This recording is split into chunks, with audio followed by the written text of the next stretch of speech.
Welcome to the Short-Term Rental Playmaker Podcast, where we break down what it really takes to win in short-term rentals in today's market. From insider tips and emerging trends to real conversations with top playmakers in the space, this show gives you the tools, strategies, and mindset to build and scale a successful short-term rental business. Now, here's your host, Joe Rohne.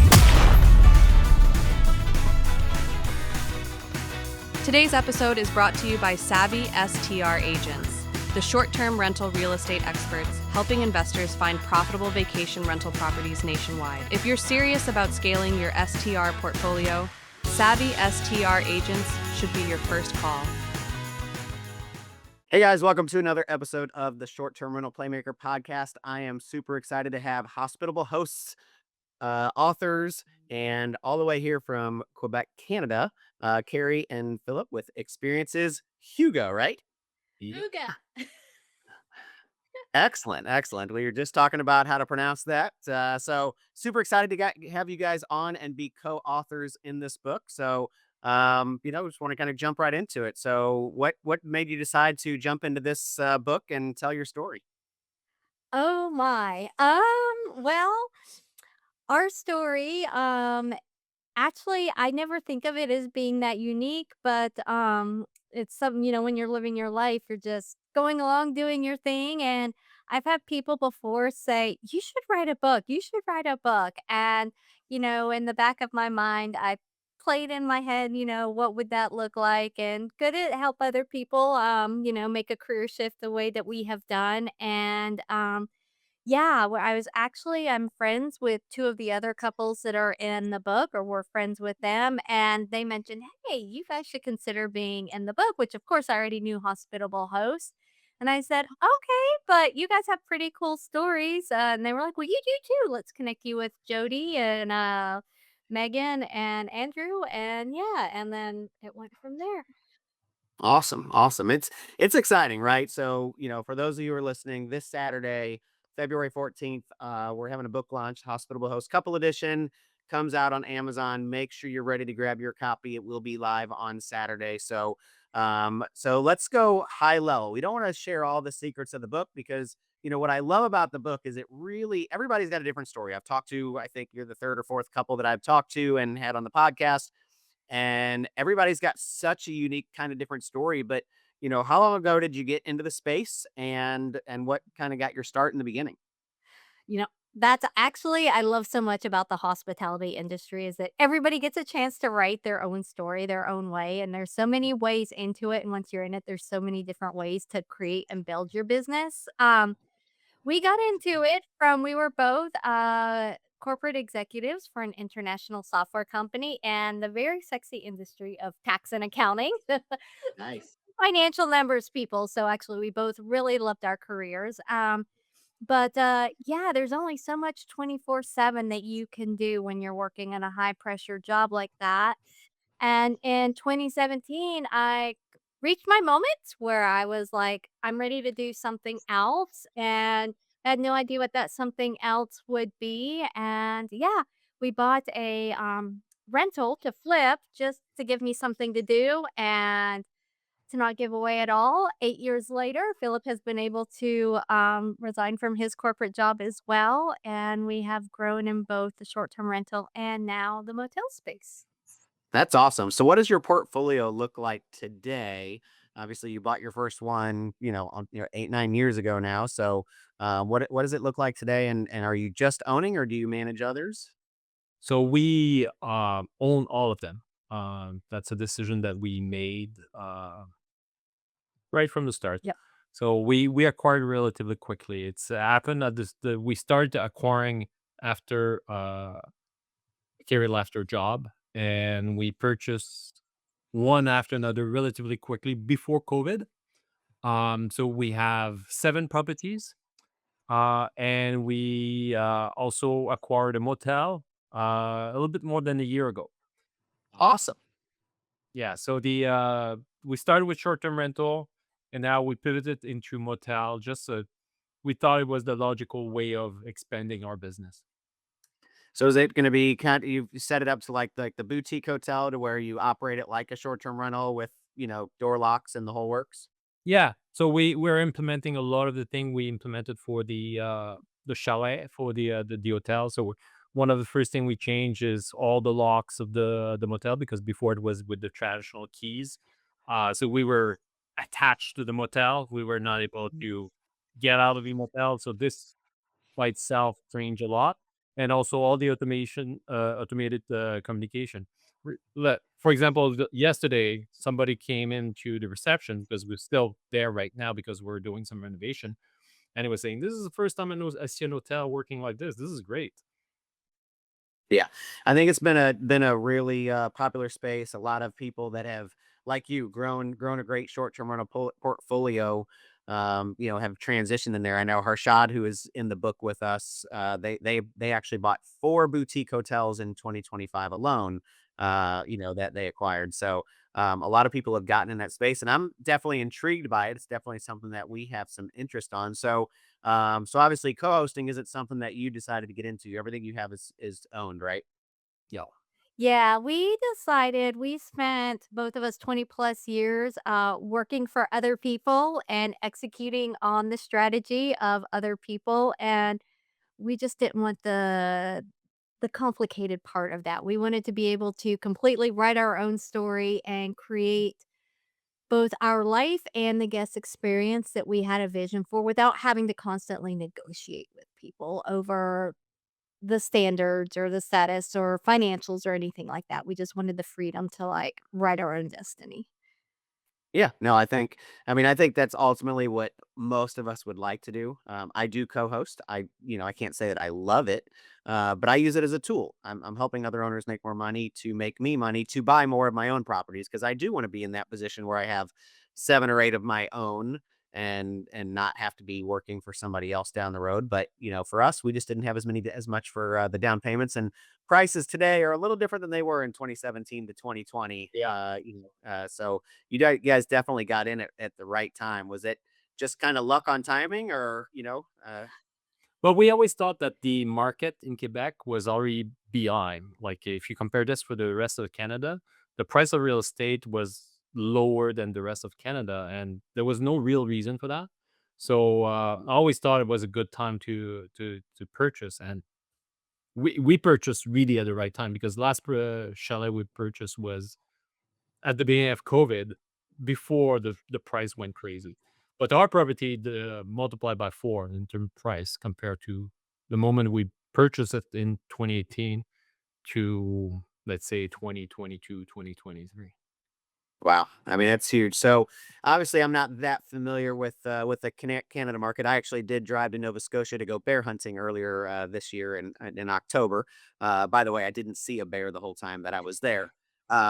So that being said, that was my first visit to Canada. So what's the short term rental market look like there? Is it a high tourist market? Is it more of a suburban type market? What's your guest avatar look like? So it varies depending where you are. So you have the big market like Montreal and Quebec City that having the uh, very touristic city type of client. But our properties are near ski hills. So we attract people that are coming for vacation. Our chalet is a destination market, so there's a lot of tourists from coming from Montreal just for the weekend. So that's, and we also have clients from New England and Ontario. And for our motel, it's completely different, where it's very touristy, a little bit more seasonal than the chalet. So the summer is the strongest season, and we attract a lot of people from France. It's going in the summer is probably 75% of our clients are from France. Yep, I've seen that a lot. Even when I was up in Nova Scotia, it was very similar. They said that, they obviously do get some Americans that come up there and do stuff like we were doing, but they get a lot of their guests and a lot of their visitors from overseas rather than from the United States. Yeah, we're in a unique position with that because our chalets are outside of Montreal, and we're actually only 20 minutes from the Vermont border.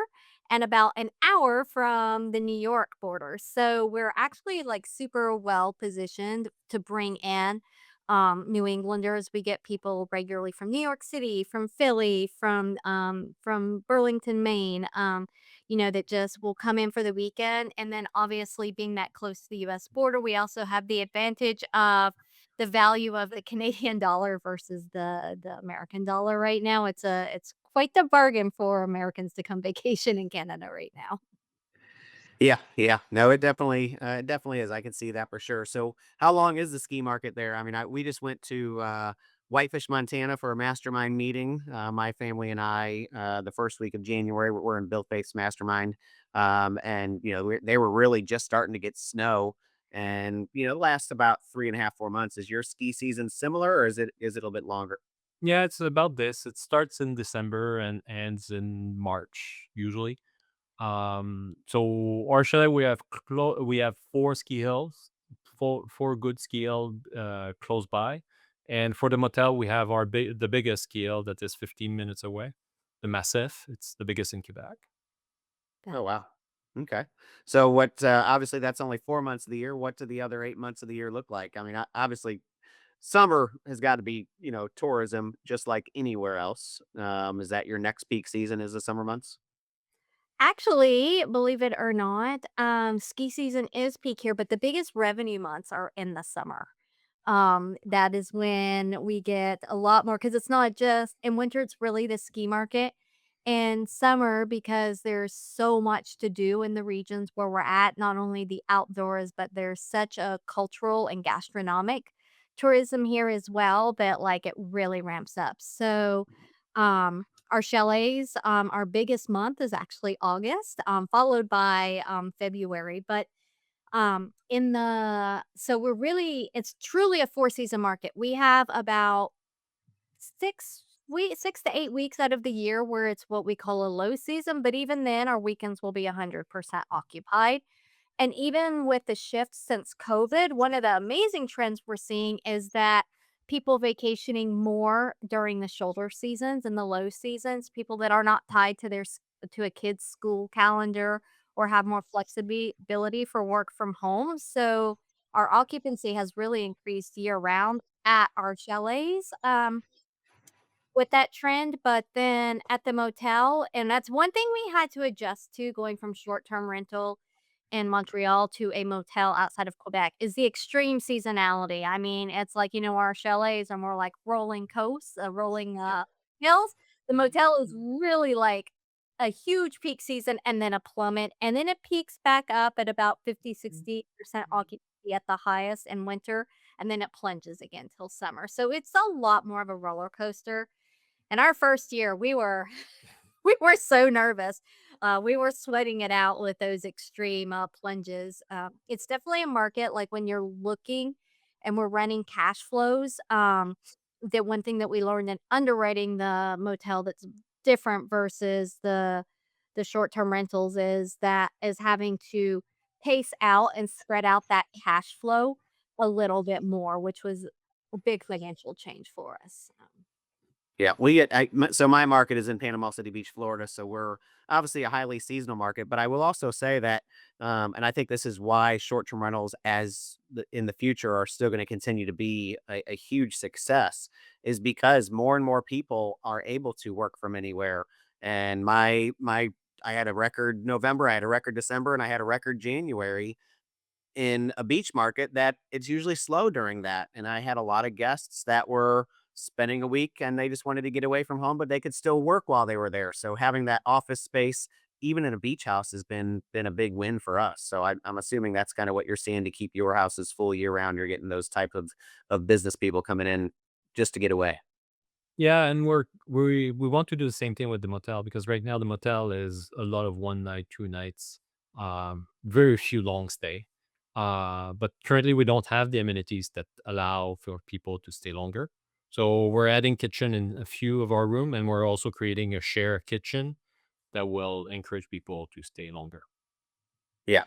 I think that maybe even an office space, could be good too. So I think that's really cool though. I mean, obviously, one of the things I've learned in this industry is that you constantly have to shift and pivot and, be with the changes. So in your properties on your short-term rentals, what does I guess competition on like design amenities, like do you have to really knock it out of the park in the design to be successful in that space up there? Or because like in some of our markets now, I mean, if you follow like Ashita or some of these other top designers, they're going in and doing 100K, 300K designs just to be competitive.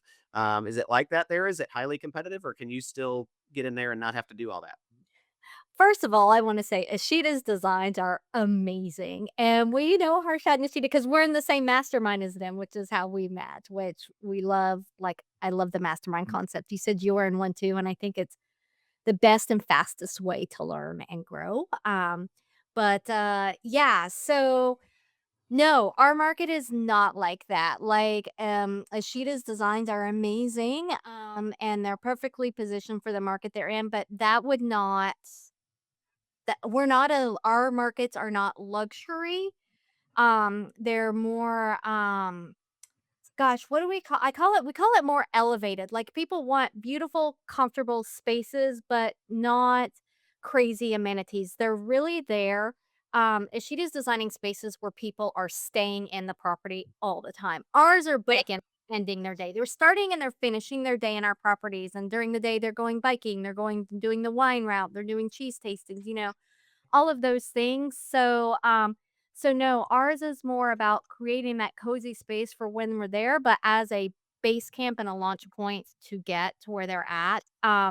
So no, so we're not in a crazy luxury design market. And that was intentional for us because it's obviously where we live, but we also wanted to create the spaces like where we like to vacation. And so we were pretty clear going into it from the beginning what our avatar was and who the market was we wanted to serve. We didn't really that wasn't that wasn't let's try it and see. It's like it was more of a let's build it and attract the customers that we want with an intention. We're both former product management executives, so we understand like the avatar, the voice of customer. It's like so Yeah. out in us that yeah, no, it's it's a it's a market more inspired by nature.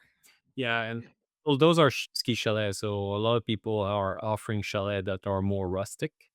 Some people like this, but for us, we wanted to create beautiful spaces that still have warmth. So it's not like city condos that we put near a ski chalet. So you feel that you're in a chalet, but with the latest amenities, the nice finish. All our chalet, we completely renovated them. So it's they they're they're positioned in the higher end of the market. Nice. Yeah. And I think that no matter where you are, you definitely need to be positioned at the higher end to be successful in this space. So, last question about your market would be, is it investable, right? If somebody was, obviously you said your price, the house price has gone up 4 times since you bought it in 2017, 2018.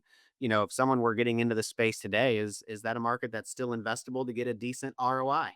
Oh, I would love to hear your 8 minutes. We haven't had that. Let go because I know what But my answer is. yeah, but there's a reason why we went into a hotel.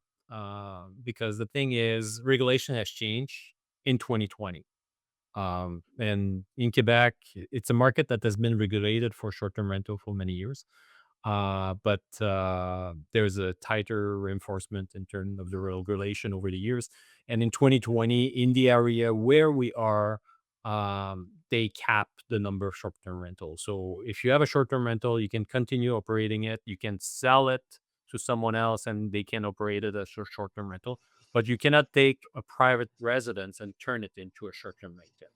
So this capped the market. So for us, it has some good because okay, the market there's not saturation of the market. So when we look at what was our next investment move, we were seeing okay, the price of real estate market is really high, and for that reason, it really reduced the ability to generate cash flow, and also the value added, the appreciation to the year. A lot of it has been taking in the last few years. So we were seeing not many opportunities for that. So that's the main reason why we went into boutique motel for our next investment.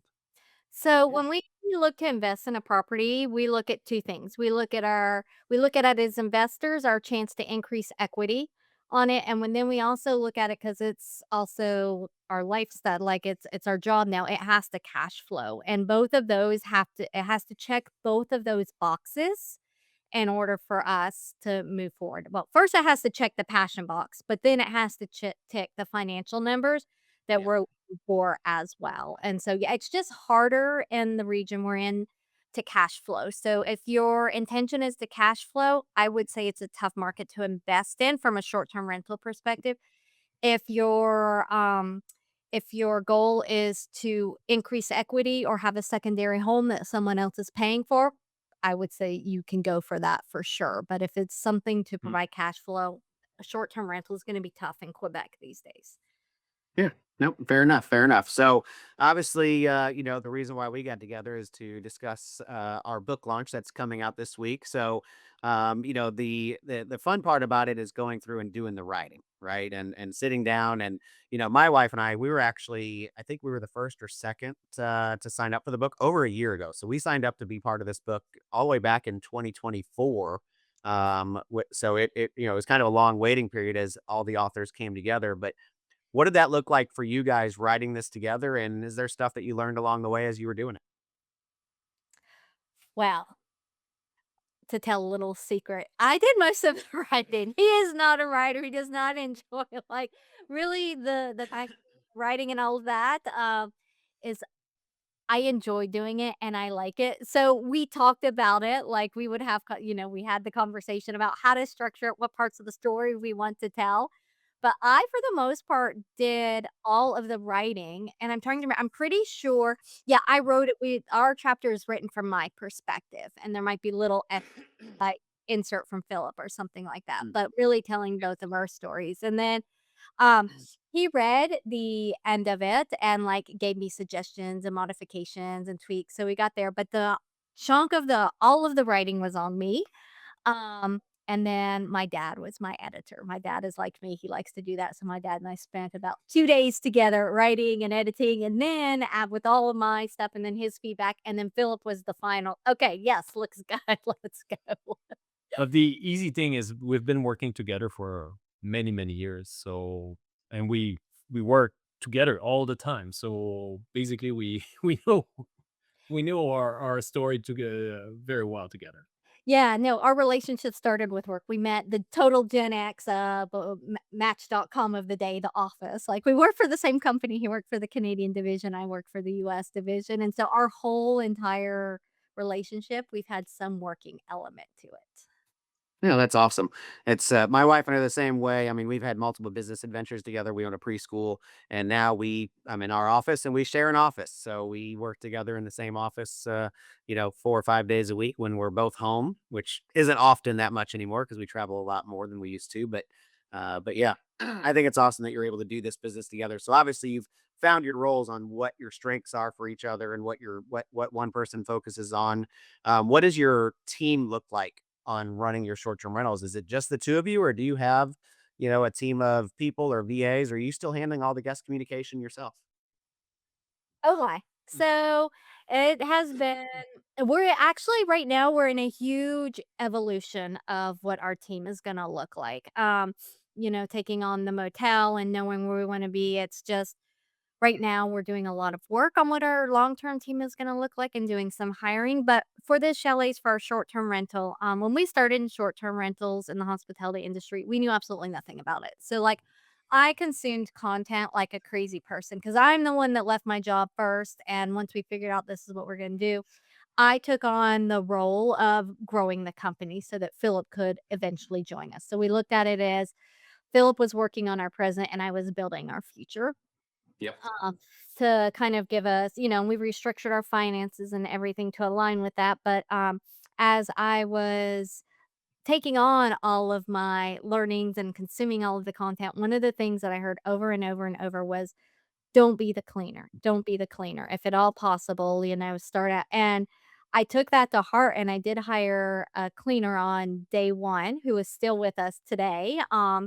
And I have to say it is probably even the best decision I made for starting up our business that I could have made, because without her, I would have not had the flexibility to focus on learning the market and growing the market from a business perspective. It would been more we would probably still be at 2 or 3 properties because we'd be in there cleaning. That's how we'd spend most of our time. And Yep. because we knew this was gonna be a business, or we were going to try to make it a business, we hired cleaning staff from day one. So today that's evolved over time. It was just the 3 of us for a long time, but, because when we started, we went to market with, um, 3 chalets. When we launched, we had 3 properties, which is you can find out the whole story of how we went from 0 to Yep. 3 at one time in the book, because that's a whole story of all its own, how we went from nothing to 3 within a couple of weeks. But now the way our team is and has evolved over time is, we have at the chalets, which are completely self-operational right now. I still run all of the digital, the financial, all of that, but the on-site operations are done by the cleaner who started with us on site or on day one, and she has a team of 3 cleaners that work for her and 3 what we call our inspection team. And so she's the only full-time employee, and then she has, um so her with then she has 6 part-time employees working on those properties. And we just recently, about 6 months ago, I hired, our first virtual assistant. I really drug my feet on that for a long time, um, which I should have done it a bit earlier. Now looking back, I could have done it a bit earlier, but for me, it's important to know every single detail of my business, and so believe it or not, while we've had our brand of Hygge for since we started, it takes a long time to define that brand, and have it solidified and all of your pillars strong and being able to hand that over to someone else. And guest communication is something we're really known for and guest experience. And I was so scared to let that go because it was part of who we are coming through. And that came through in all the comments all the time. I may not have met Kerri Yeah. in person, but I feel like I made new friends. They're always there. They're so kind. They're so warm. And all of that just comes across in communication. Um, but with taking on the motel, it became too much because we went from, a collection of 6 rental chalets to all of a sudden a 17-room motel with, so that all of a sudden, instead of dealing with 6 people, you can be dealing with 23 people a day. Yeah. Uh, so yeah, we are in the process of redefining our team. We recently just promoted the cleaner who's been with us since day one at the motel, also to the on-site operations manager. Start handing that over to her because once we're done renovating, we'll go back home. We'll move on to the next project, whatever it be, but kinda just to replicate that. So our team is constantly evolving. There will be more hires this year, I think from a virtual perspective, being able to help me with some of the marketing and financial stuff, but yeah, we are a team of less than 10 right now. No, I think that's great. I actually, we co-host 14 total, so we own and between what we own and co-host, we're at 14 total. And I only have 2 VAs right now, and one is just my social media manager, and the other one just handles KPIs. So I still handle all the guest communication myself on 14 properties.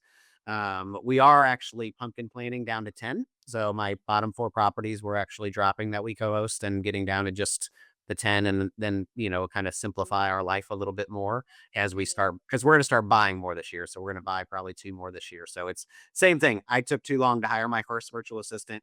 She's actually my executive assistant now, but she doesn't do any guest communication. She handles everything else in the back end, helping me with owner reports and onboarding new properties and stuff in my PMS and KPI reports and scheduling, calls like this podcast, things like that. So I kind of went a little bit different route on it. I am going to implement Host Buddy AI and help me with guest communication this year, but I I'm having a hard time handing off that part as well. It's a tough one. It is a tough one. I mean, your brain to keep wrapped up and communicate in virtual communications that, if it was real I understand it was really hard for me to let go of too. And if you enjoy doing it too, but it went from something I enjoyed to something that was overwhelming me and keep me from doing the other tasks I wanted to do. Because in high season, I could literally sit at a desk 18 hours a day and just respond to guests. Yeah, and that's tough, and that's one of the reasons why I decided we had to change our operations going into this year as well. We traveled almost 100 days last year when it was all said and done, between driving across country to Canada, all the way to the Grand Canyon to Florida. I visited 25 states, and we were on the road a lot. It was great, but there was many days that I was handling so much, and there was times that we were on an event or a tour, and I was like, okay, I got to step away to handle this, or I got to step away to handle that, and that's when I realized, okay, I need to start building some other resources to get there. And I think that sounds like you're kind of in the same spot. And it's going to be a growing and evolving thing this year, and it's going to be a lot of learning this year to kind of figure out how it all is going to work. It is, and yeah, when it stops you from being able to be present at any moment, like we got to the point, because we're obviously in a bilingual market, being in Quebec, and so there's a lot of French and English communication, and it's obviously faster for him to respond in French than me, so we both got to, but we couldn't go to dinner, or we couldn't go on vacation, or we couldn't go visit his parents, in-laws and stuff, and without being pulled away or spending a good chunk of time, like having to look at your phone every time your phone buzzes. You have to pick it up to make sure there was no emergency, or it's when you stop being able to be present, and is when it stops being fun.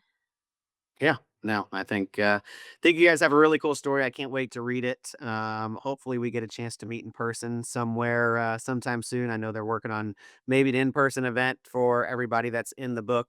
If we can make that happen, I think it'd be awesome. I want to get everybody to sign my book. That's just one of my goals, is to get all the authors to sign mine and keep it for me. But really, really excited to read your guys' chapter and share this journey with you guys in our own little way. I was part of another book about a year ago that I just wrote a little chapter about co-hosting. So it had nothing to do with our story, but it was just how to get into the co-hosting space and what it is, and book launch day, and getting that best-selling author and all that stuff is so exciting. So it's going to be a fun couple of weeks.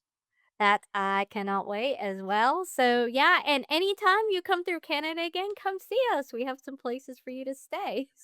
My buddy wants me to go bear hunting again because we didn't get a bear this last time. I'm not a huge hunter. He is, so I'm kind of along for the ride. And if I shoot a bear, I'm happy. I just wanted to see one in nature, and it'd be really cool. And but didn't work out for us this past year. So maybe we'll come up closer to where you guys are, or he's exploring other options on where we can go next year. So, but it was still a great week to unplug. It was actually the only week last year that I truly kind of unplugged for the week. My wife handled guest communication while I was gone, and I could put my phone away for a little bit, and it was really nice. That's amazing. Well, I have to say, I have lived in Quebec full time now for 11 years, almost 12 years, and I've never seen a moose. So I'm starting to think they're like a unicorn, like a mythical creature. Supposedly they're everywhere, but I haven't seen a moose in 11 years. And I live in nature. So it's not like I'm in the middle of Montreal, like looking for a moose. Yeah. So, well, awesome. Well, thank you guys so much for coming on the podcast. This is gonna come out on the 10th of February, so that's what today is for those people who are watching. Our book's coming out in just a few days, so super excited about it. And thank you again for everyone out there listening. Thank you for joining me on another episode of the Short-Term Rental Playmaker Podcast. We'll see you next time.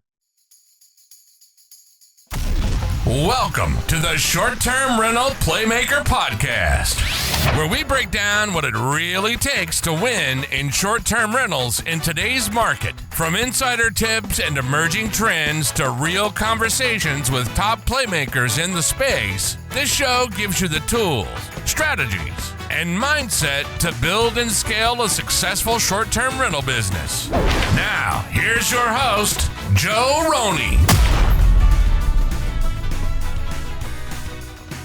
Today's episode is brought to you by Savvy STR Agents, the short-term rental real estate experts helping investors find profitable vacation rental properties nationwide. If you're serious about scaling your STR portfolio, Savvy STR Agents should be your first call.